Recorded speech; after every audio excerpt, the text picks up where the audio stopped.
If you can't get beyond your body, and your attention is on your body, then you're matter trying to change matter. If you're thinking about your cell phone and your partner or your kids, or none of these are bad, but if you can't get beyond them, they own you. If you're thinking about how much time it's going to take or how much time the meditation is going, you haven't dissociated from the very world of three-dimensional reality to create something differently with. So that process of overcoming ourselves, that process of overcoming is the process of becoming. As an example, people stand on the stage, and they tell their testimonials, their stories at our events, whether it's stage 4 cancer, blindness, deafness, MS, lupus. We've seen just about everything. Parkinson's. So many people say, I really believe that this information, or that you could actually create a better life for yourself, or you could heal yourself. I always believed that it was true, and I saw the testimonials of other people, I've read the information, I saw the scientific research. I just never believed it could happen to me, or that I could do it. Now this is a big moment.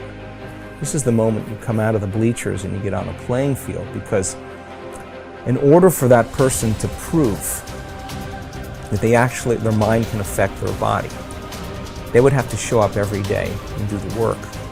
If they don't show up, then they don't believe it's possible. If they do show up every day, they do believe it's possible. And you keep showing up every day after a period of time, you start feeling worthy to receive it. And the universe only gives us what we think we're worthy of receiving. So it's the overcoming process that is the becoming process. People who are sick in this work, I can guarantee you with stage 4 cancer that has metastasized to every organ, every tissue, every bone in their body, and they've gotten the diagnosis and the prognosis, I'm sure there were days where they felt fear.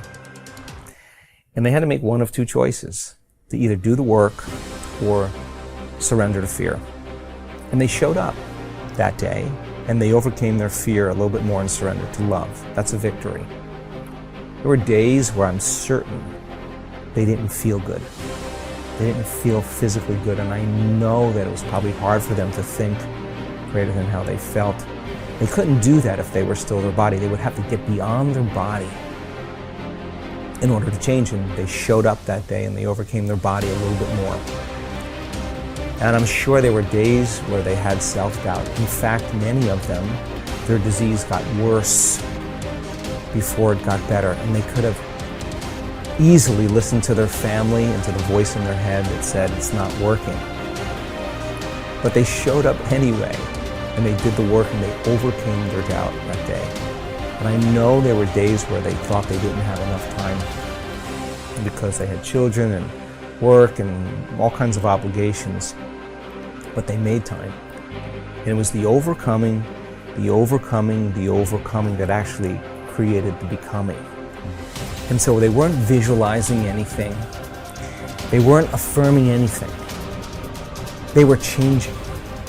Now, many of them would have a great meditation, get up feeling wonderful, feeling like connected to the emotions of their future, and their sleeping patterns got better, had more energy, their pain diminished, but their blood values and their scans were still the same. They didn't say, oh, well, I kind of got a little bit better, but this doesn't work. That would be the old self, returning back to the old personality. They were more concerned about what they still had to change about themselves in order for their health to change. So they realized that many of them, 1 hour of meditation and feeling wonderful, and then spending 15 hours of your remaining day reacting and responding to everyone and everything in your life and believing those thoughts that are just hardwired programs in the brain and acting and behaving like the old self. Genes aren't going to change that way, so all of a sudden now it became practical. I got to get so good at doing this with my eyes closed. I got to do it with my eyes open. Now, this is the big game, because you got to be able to self-regulate. And so what became very practical to them is, now I'm going to rehearse how I'm going to be on the Zoom call. Now I'm going to rehearse how I'm going to be with my children, how I'm going to be with my ex. I'm going to monitor my responses. There's got to be a better way to be now. Now the game becomes very real, right? And then they review at the end of the day, when did I fall from grace? When did I lose it? When did I go unconscious? Tomorrow's another lifetime. Tomorrow's when I didn't fail, I just went unconscious. Okay, tomorrow I'm gonna just work on that one thing. So now they're really working on the process of transformation. It's no longer about their health condition. They're not focused on their health condition. They're focused on change, right? Nothing changes in our life until we change. So when you hear those stories and the person has to really overcome their belief that this could work for everybody else, they just never believed it could work for me. When they get really super aware that the game is about change, and they got to get really good at doing it with their eyes open, and they have to monitor their responses to everyone and everything in their life, because if they don't, the response is actually weakening the organism. They got to catch their thoughts, because that thought that they let slip by could actually knock their brain and body out of homeostasis and turn on the stress response. So now the game changes now, and it takes an enormous amount of energy, and it takes an enormous amount of awareness. And it's not easy, and if it was easy, everybody would be doing it. But you ask that person who stands on the stage, that's the 4-minute mile, about their disease. They'll tell you two things. My disease was my greatest teacher. They'll tell you that. And you'll ask them, where's the disease now? Where is it? They'll say, it's in the old person.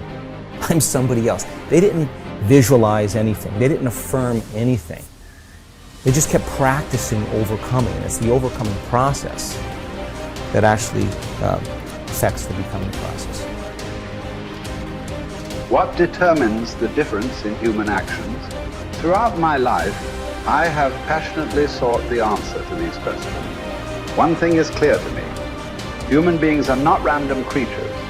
Everything we do for a reason. We may not be aware of the reason consciously, but there is undoubtedly a single driving force behind all human behavior. This force impacts every facet of our lives, from our relationships and finances to our bodies and brains. What is this force that is controlling you even now and will continue to do so for the rest of your life? Pain and pleasure.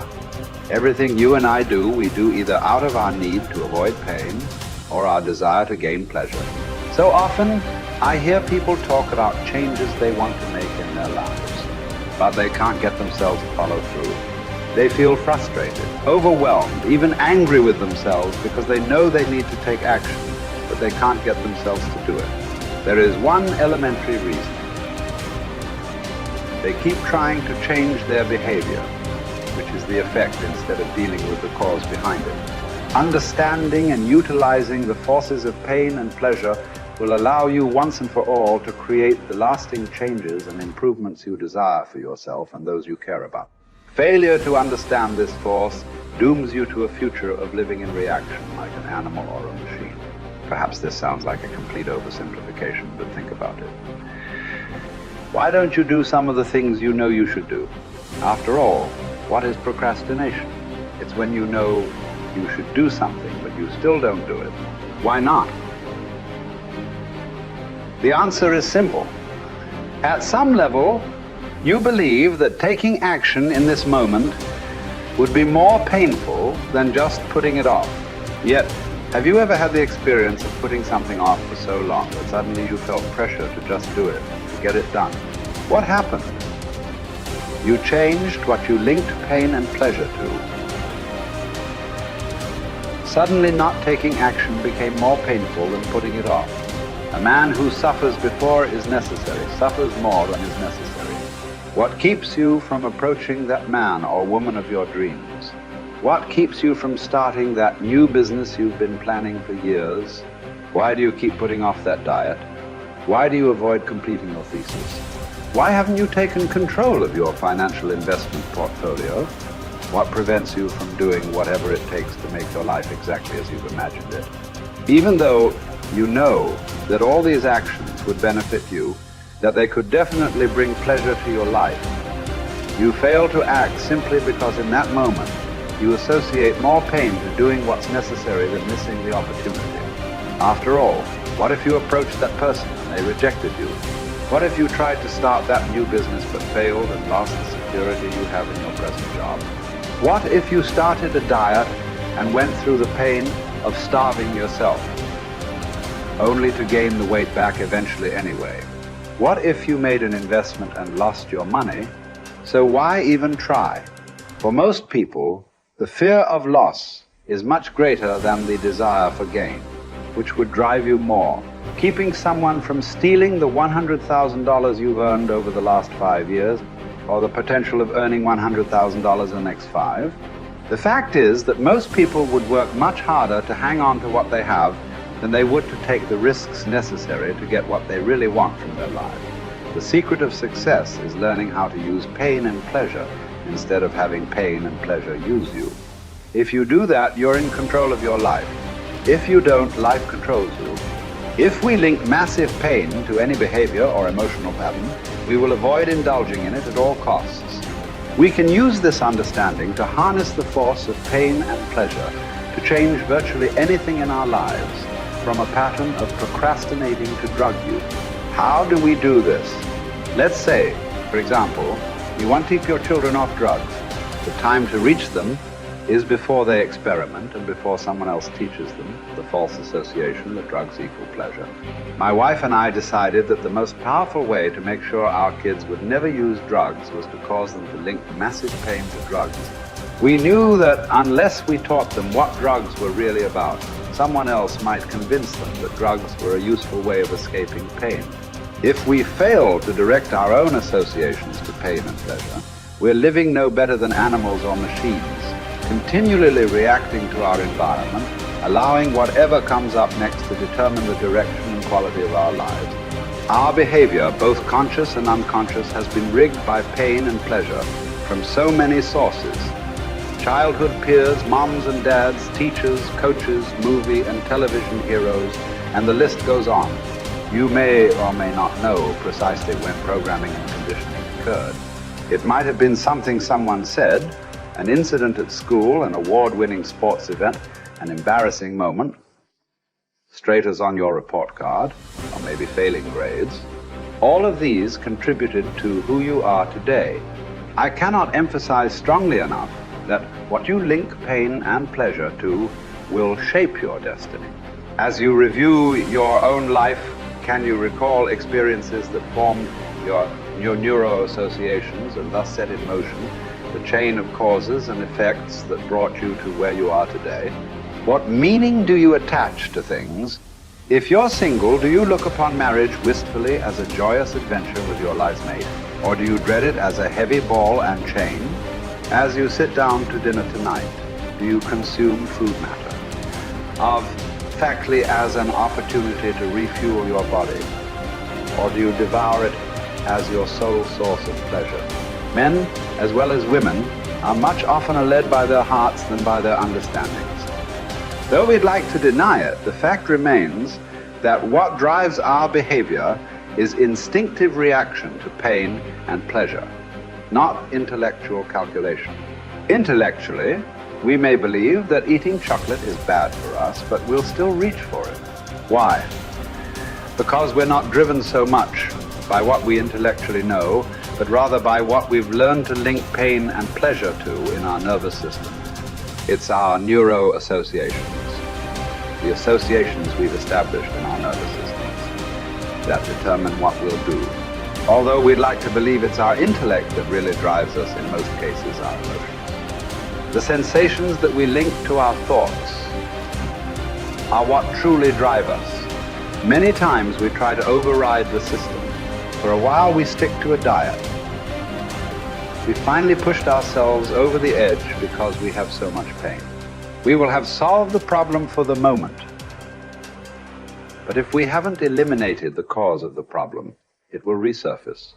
Ultimately, in order for a change to last, we must link pain to our old behavior and pleasure to our new behavior and condition it until it's consistent. Remember, we will all do more to avoid pain than we will to gain pleasure. Going on a diet and overriding our pain in the short term by pure willpower never lasts simply because we still link pain to giving up fattening foods.